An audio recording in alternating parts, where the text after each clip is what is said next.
नमस्कार, मैं हूं आर के रैना और आप देख रहे हैं हेल्थ कोच।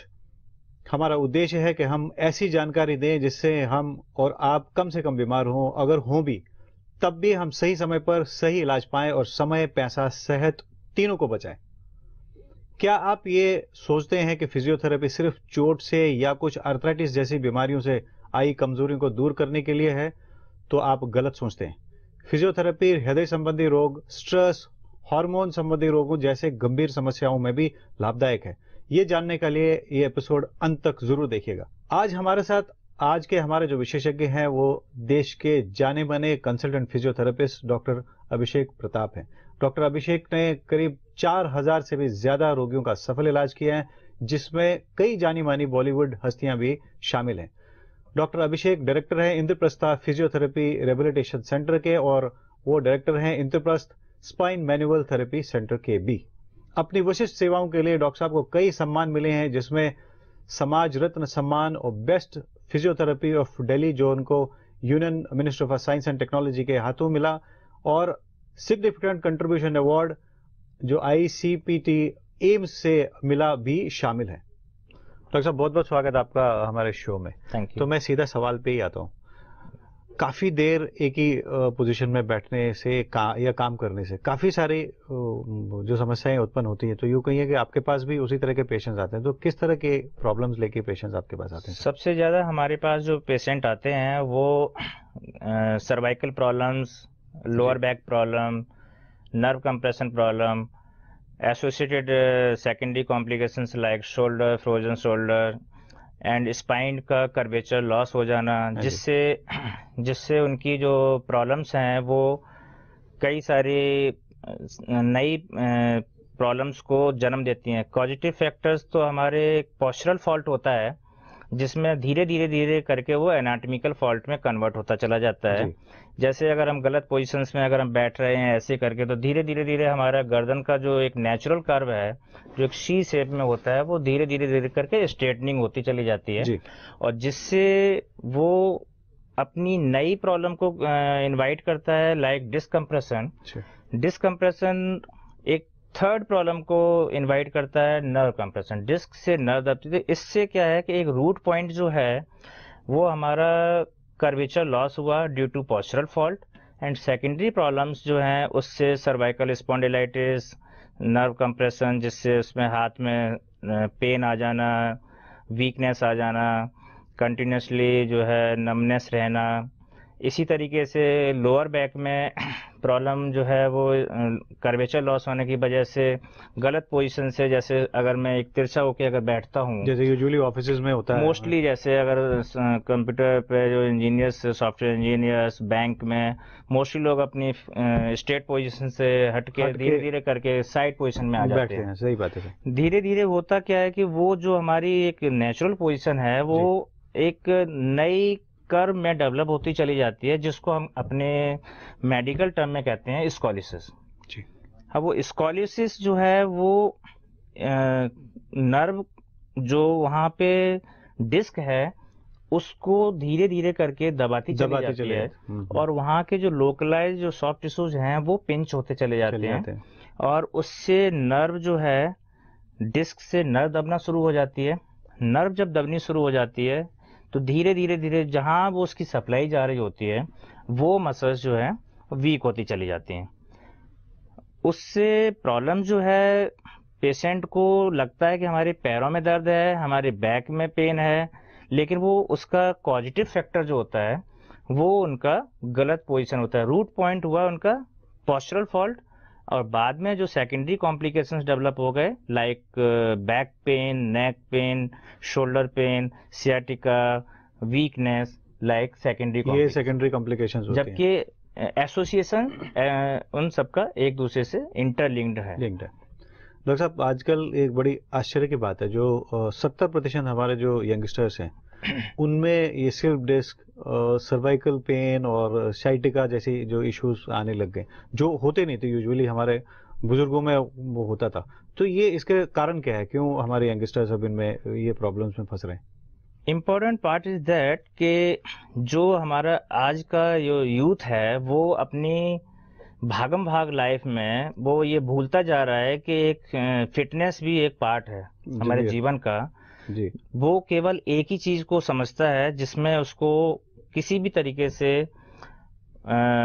आगे निकलना है, और आगे निकलने के चक्कर में वो अपनी जो हेल्थ है उसको धीरे धीरे करके वो इग्नोर करता जाता है।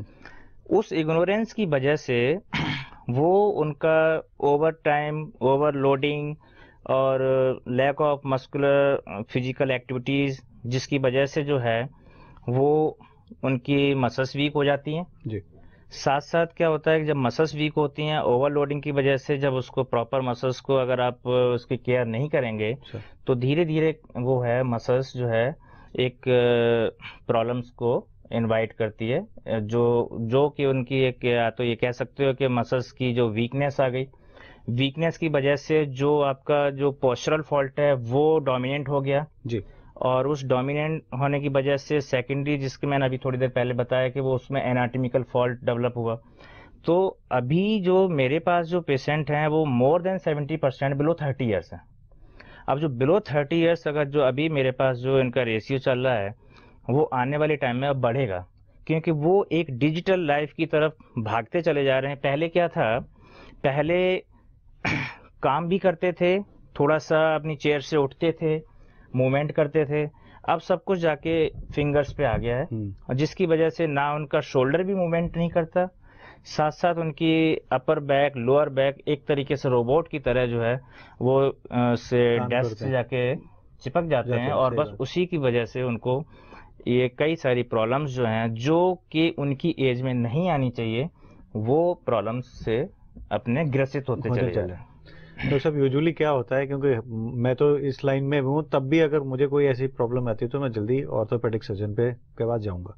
अगर वो कभी सजेस्ट करते हैं तो तब हम जाके फिजियोथेरेपिस्ट कंसल्ट करते हैं। लेकिन आज ये हमें आप दर्शकों को बताएंगे कि फिजियोथेरेपिस्ट हमें कब कंसल्ट करना चाहिए ताकि बहुत देर ना हो जाए, वो कौन सी ऐसी कंडीशन है? वैसे तो अवेयरनेस के लिए आजकल हम लोग जो है अपने उसमें फिजियोथेरेपी प्रोफेशन को किसी न किसी तरीके से अपग्रेड कर रहे हैं, और जिससे लोगों को ये पता लग रहा है कि जो भी फिजिकली वीकनेस फिटनेस से रिलेटेड कोई भी प्रॉब्लम्स हैं, जिससे अगर कोई पेन आ रहा है, अगर सर्वाइकल पेन आ रहा है, शोल्डर पेन आ रहा है, बैक पेन आ रहा है, अगर नी में पेन आ रहा है, तो वो आप डायरेक्ट फिजियोथेरेपी ट्रीटमेंट के लिए आप आ सकते हैं, जिसमें किसी भी डॉक्टर का कोई एडवाइस करना या प्रेस्क्राइब करना वो इसमें नहीं है, क्योंकि वो प्रॉब्लम जो है उसमें हम असेसमेंट करते हैं प्रॉपर। उनका अगर कोई डायग्नोस्टिक कोई टेस्ट है, एक्सरे या कुछ MRI, तो हम उसको रेफर करते हैं, और उसमें अगर कोई प्रॉब्लम अगर कोई सीवियर होती है तो उस हिसाब से उनका हम ट्रीटमेंट करते हैं। और अगर कुछ वीकनेस से रिलेटेड प्रॉब्लम है, कोई नर्व कंप्रेशन से रिलेटेड प्रॉब्लम है, वो हम लोग सॉल्व करते हैं। जी, यहाँ लेते हैं हम छोटा सा ब्रेक, आप कहीं मत जाइएगा।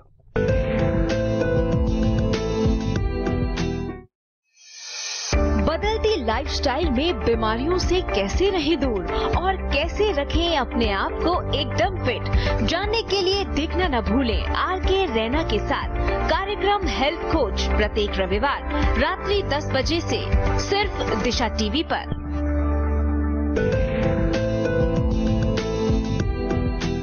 स्वागत है आप सबका। ब्रेक के बाद हमारी चर्चा जारी है डॉक्टर अभिषेक प्रताप के साथ। डॉक्टर साहब, हमारे प्रोग्राम का जो उद्देश्य यही है कि हम ऐसी जानकारी दें ताकि कम से कम अस्पताल की जरूरत पड़े।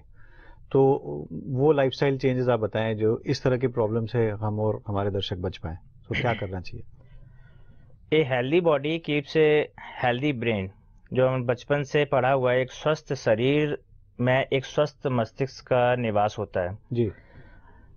मेरा जो सबसे ज़्यादा इम्पोर्टेंट पार्ट है जो फिजियोथेरेपी में, वो सबसे पहले मैं शरीर को स्वस्थ करता हूँ, साथ साथ उसके मस्तिष्क को भी स्वस्थ करता हूँ। अगर हमारे शरीर में अगर कोई दर्द नहीं है तो हम अपने किसी भी पॉइंट पे इजीली फोकस कर सकते हैं, चाहे वो हमारा पर्सनल लाइफ हो, सोशल लाइफ हो, प्रोफेशनल लाइफ हो। अगर हम प्रोफेशनल लाइफ में आगे जाना चाहते हैं तो सबसे इम्पोर्टेंट पार्ट है कि हमें अपनी फिजिकली फिटनेस को ज़्यादा ध्यान देना है, क्योंकि उसी पे ही बेस्ड है हमारे आगे का फ्यूचर।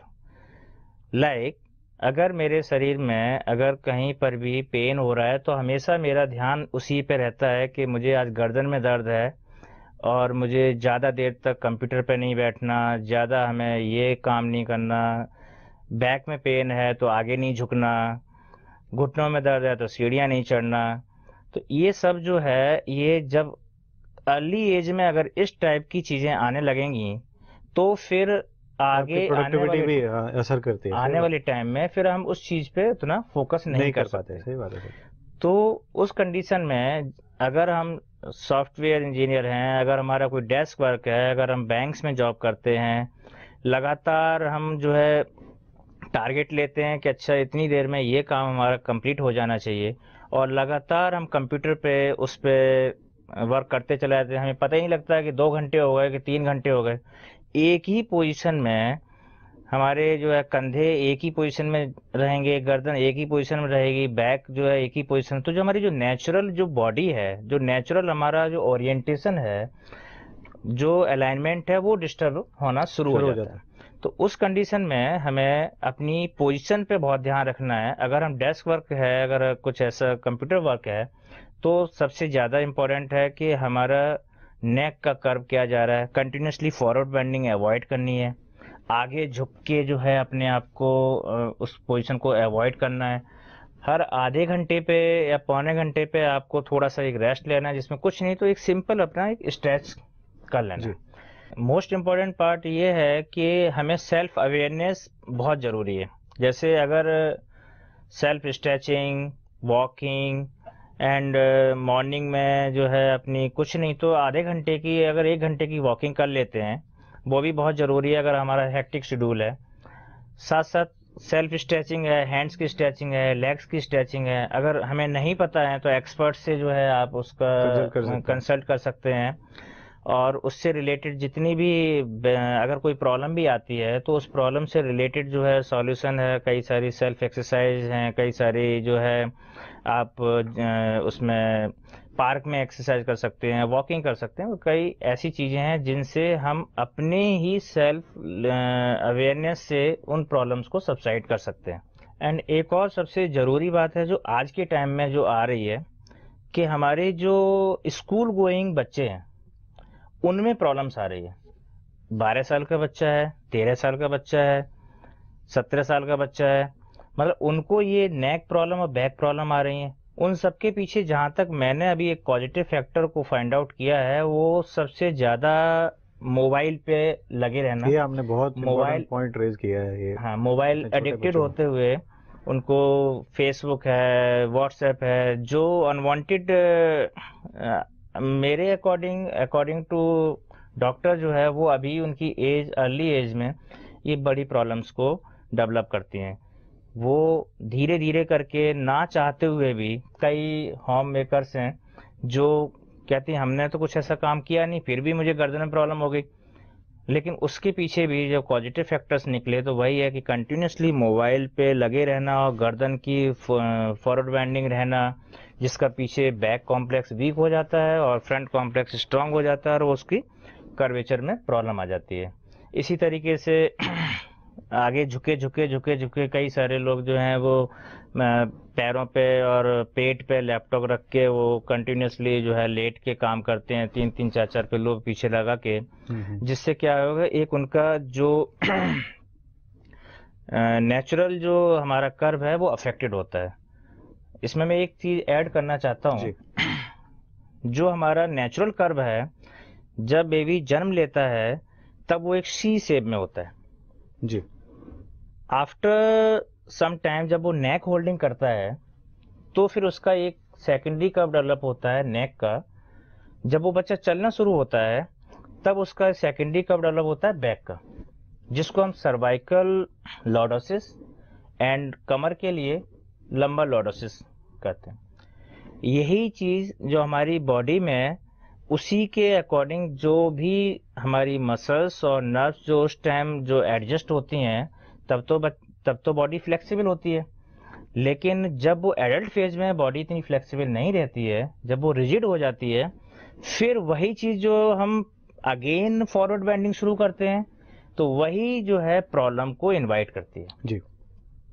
जिससे मैंने पहले बताया कि वो डिस्कम्प्रेशन हुआ।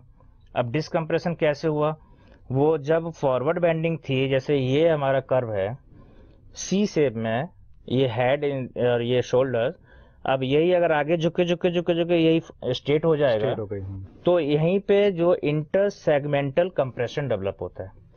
अब वो कंप्रेशन जो है, जो वीकेस्ट पॉइंट हुआ हमारा, और उसने वहां पे उसको नर्व को दबाना शुरू किया। अब वो जो नर्व हैं वो जहां पे सप्लाई दे रही हैं, शोल्डर में सप्लाई दे रही है, हाथ में सप्लाई दे रही है, तो वो उसी जगह आपको पेन आना शुरू हो जाएगा, नमनेस आनी शुरू हो जाएगी, धीरे धीरे पावर वीक हो जाएगी। ऐसे ही जो वहाँ पे लोअर बैक में जो प्रॉब्लम आती है, उसमें भी हमारा जो नेचुरल कर्व था, पहले सेकेंडरी कर्वेचर डेवलप हुआ था, तो वो धीरे धीरे करके स्ट्रेट हो गया। अगेन उसमें सेम प्रॉब्लम डेवलप हो रही, जो उसमें वीकेस्ट पॉइंट था। जस्ट इमेजिन, मोस्टली लोगों को आजकल L4, L5, L5S1 पे आ रहा है। दिस इज ए एनाटॉमिकल पुली। वहाँ पे होल बॉडी मूवमेंट पहले से ही होता है, और फिर सेकेंडरी कर्वेचर जो हमारा लॉस हो गया, तो ड्यू टू स्ट्रेटनिंग वो इंटर सेगमेंटल कंप्रेशन डेवलप हुआ, जो वहाँ की डिस्क को दबाना शुरू कर देता है, और वही डिस्क बल्ज होके नर्व को दबानी शुरू कर देती है, और वही नर्व की जो सप्लाई अफेक्टेड होती है, और जिससे जो है हमारी लेग में पेन आना शुरू हुआ, पैरों में दर्द आना शुरू हुआ, नमनेस आनी शुरू हो गई। वो हमारे आने वाले टाइम में जो है एक बड़ा मेंटल स्ट्रेस जो है डेवलप करता है। इन सब के पीछे मैं एक सबसे बड़ा पॉइंट ऐड करना चाहता हूँ। ये प्रॉब्लम्स जो हैं हमारी कहीं ना कहीं सोशल लाइफ और हमारी पर्सनल लाइफ को अफेक्टेड करती हैं। डॉक्टर साहब, मैं जब आपके सेंटर पे आया था, तो मैं 2-4 पेशेंट से ऐसे, जब तक टाइम था तो मैं मिला थोड़ा सा रिसर्च के चक्कर में, तो मैंने कई पेशेंट्स देखे जो व्हील चेयर पे थे, और अब धीरे धीरे करके वो व्हील चेयर छोड़ चलने लग पड़े थे, और कुछ तो थे जिनका ऑपरेशन रिकमेंडेड था, और ऑपरेशन के बिना ही वो व्हील चेयर छोड़ के मोबाइल हो गए थे, जो उनकी मोबिलिटी ऑलमोस्ट जीरो थी। तो फिर मैंने सोचा कि मैं डॉक्टर साहब से ज़रूर ये सवाल पूछूंगा कि ऐसे बहुत सारे पेशेंट्स हैं जिनको ऑपरेशन लिखा होता है, और वो फिजियोथेरेपी से अगर वो ठीक हो सकते हैं तो ये उनके लिए बहुत बड़ा एक लाभ होगा। तो इस बारे में मैं ज़रूर जानना चाहूँगा, ये कैसे होता है ये ट्रीटमेंट, कि ऑपरेशन भी टल जाता है पेशेंट्स का। करंटली जो हमारे पास मोस्टली जो पेशेंट आ रहे हैं, वो सबका सर्जरी ही है। मोर देन 80% जो केसेस हैं उसमें कमर का सर्जरी, बैक की सर्जरी, शोल्डर की सर्जरी, ये सभी नी की सर्जरी, जिसमें जो कई सारे केसेस हैं जिसमें सर्जरी की ज़रूरत ही नहीं है, और उनको हम बड़े इजीली ट्रीट कर सकते हैं। अगर बैक में कंप्रेशन हो रहा है, तो जो अगर एनाटॉमिकली फॉल्ट की वजह से अगर वो कंप्रेशन हो रहा है, तो उस एनाटॉमिकली फॉल्ट को हम करेक्ट करते हैं जी। वो करेक्शन, जस्ट इमेजिन कि अगर एक पेशेंट का कर्व स्ट्रेट हुआ है आगे फॉरवर्ड बेंडिंग करने की वजह से, और लगातार वो बेंडिंग करने की वजह से, due to lack of physical activities की वजह से वो उसकी मसल्स वीक हो गई, और वहाँ पे वो जो उसकी कोर मसल्स हैं वो वीक होने की वजह से वो कंप्रेशन डेवलप हुआ। उस कंप्रेशन को सबसाइड करने के लिए मुझे उसी रिवर्स में डायरेक्शन में जाना है। जैसे जब नर्व कंप्रेस हो रही है तो हमने उसको डिकम्प्रेस किया, डिस्क और वर्टिब्रा के उसके बीच में हमने स्पेस डेवलप किया, क्रिएट किया। वो हमारी कई सारी टेक्निक्स होती हैं, हमारी मैनिपुलेशन टेक्निक्स होती हैं, जिसमें हम उसको स्पेस को क्रिएट करते हैं, और साइमल्टेनियसली वहाँ जो रेस्पॉन्सिबल कोर मसल्स होती है हम उसको स्ट्रॉन्ग करते हैं। अब वो कई टेक्निक्स हैं जिसमें हम उस पेशेंट के कंडीशन के अकॉर्डिंग अपने आप को मैनिपुलेट करते हैं। ये जरूरी नहीं है कि अगर वो 20 साल के किसी को अगर बैक पेन हो रहा है तो वही ट्रीटमेंट टेक्निक्स हम जो है 80 ईयर्स ओल्ड किसी पेशेंट पे अगर हम वो टेक्निक अप्लाई करें अकॉर्डिंग टू देयर रिक्वायरमेंट जो है तो वो पॉसिबल नहीं है, जो यंग एज पे आप यूज करें वही वाली हाँ, टेक्निक्स क्योंकि possible यंग नहीं एज है पे कि इंड्योरेंस कुछ और होता है, सही ओल्ड एज बात पे है। इंड्योरेंस कुछ और होता है। यंग एज की बोन्स अगर स्ट्रांग है, बट हाँ, ओल्ड एज स्ट्रेंथ में लेवल्स के भी काफी डिफरेंस होता है। ऑस्टियोपोरोसिस है, तो accordingly but A more than 80% जो केसेस हैं उनकी सर्जरी हमारे यहाँ बचाई अवॉइड हो जा जाए, चुकी है। ये बहुत बड़ा एक लाभ है फिजियोथेरेपी का। और हाँ, यस, ये सबसे इम्पोर्टेंट पार्ट है कि फिजियोथेरेपी मैनिपुलेशन थेरेपी टेक्निक से जो है हम सर्जरी को बचा सकते हैं। और जिसमें अभी रिसेंटली हमारे पास एक केस आया है, जैसे मेरठ से एक केस आए थे जिसमें उनका सभी डॉक्टर्स ने सर्जरी लिखा हुआ है और पेशेंट 70 ईयर्स ओल्ड हैं। अभी विद इन मंथ जो है उनको मैं स्टिक से वॉकिंग करा दी, जबकि वो व्हील चेयर से आई थी और वो टोटली बेड रिडन थी। तो वही उनकी जो नर्व कंप्रेस कर रही थी, उस कंप्रेशन को मैंने डीकंप्रेस किया नर्व को, एंड साथ साथ वहाँ की मसल्स को स्ट्रॉन्ग किया।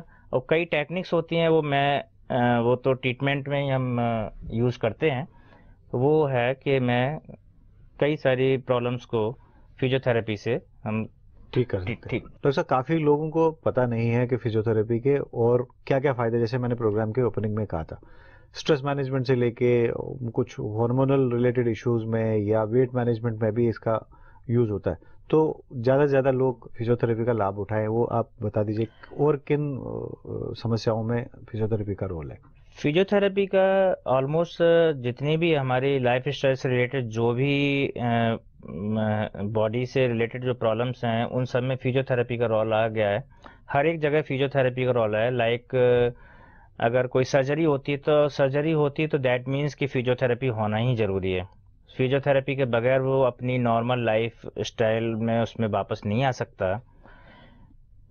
आफ्टर डिलीवरी फिजियोथेरेपी की बहुत ज़रूरत पड़ती है, क्योंकि वो कई सारे जो है हार्मोनल प्रॉब्लम्स आ जाती हैं और उसके साथ में रिलेटेड उनकी जो बॉडी का जो पोस्चर है, बॉडी की जो मसल्स की सैगिंग हो जाती है, वो उसमें फिजियोथेरेपी बहुत बड़ा रोल प्ले करती है उनकी नॉर्मल लाइफ में। कई सारे केसेस में जिनमें वेट रिडक्शन है। अब वेट रिडक्शन में पेशेंट्स को पता ही नहीं होता है कि इसमें फिजियोथेरेपी बहुत बड़ा रोल प्ले करती है। फिजियोथेरेपी एक राइट वे में उनकी किस मसल्स को स्ट्रेंथ चाहिए, किस मसल्स को हमें करेक्शन देना है, वो उसमें फिजियोथेरेपी बहुत बड़ा रोल प्ले करती है। स्पोर्ट्स में बहुत बड़ा आजकल फिजियोथेरेपी के विदाउट फिजियोथेरेपी स्पोर्ट्स में कोई भी प्लेयर जो है सही बात है, वो अच्छा परफॉर्म नहीं कर सकता, तो उसमें फिजियोथेरेपी का बहुत बड़ा रोल आता है। एंड साइमल्टेनियसली अगर देखते हैं तो कई सारे केसेस, जैसे बच्चे हैं पीडियाट्रिक्स में, फिजियोथेरेपी का काफ़ी रोल है। उन बच्चों का आजकल डेवलपमेंट, आजकल सबसे बड़ी प्रॉब्लम है ग्रोथ में उनकी कई सारी प्रॉब्लम्स आ रही हैं छोटे बच्चों को। उसमें फिजियोथेरेपी से उनकी वॉकिंग से लेके उनकी डेली लिविंग एक्टिविटीज से रिलेटेड फिजियोथेरेपी हेल्प करती है।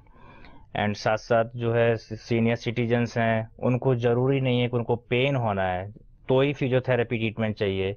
उनकी अपनी परफॉर्मेंस, उनका अपना एंड्योरेंस को इंक्रीज करने के लिए भी फिजियोथेरेपी बहुत हेल्प करती है। जैसे उनकी ओल्ड एज में कई सारी प्रॉब्लम्स हैं, अगर उनकी चलने में दिक्कत आ रही है जी, उनकी जो है अगर ब्रीदिंग प्रॉब्लम में आ रही है, कार्डियोवैस्कुलर सिस्टम में अगर कहीं पर भी कोई है, तो उसमें फिजियोथेरेपी से बहुत सारे रिजल्ट्स मिलते हैं।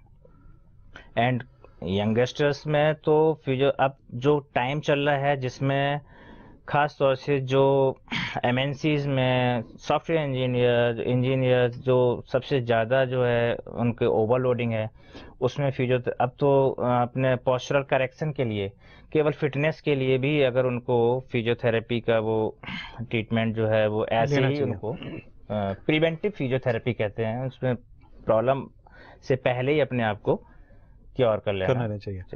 तो साहब, यहाँ प्रोग्राम के अंत में पहुंच चुके हैं हम, तो इसलिए मैं आपका बहुत बहुत धन्यवाद देता हूं कि आपने इस प्रोग्राम को अपना मूल्यवान समय दिया और ये बहुत ही अच्छी लाभकारी जानकारियां दी हमें। Thank you.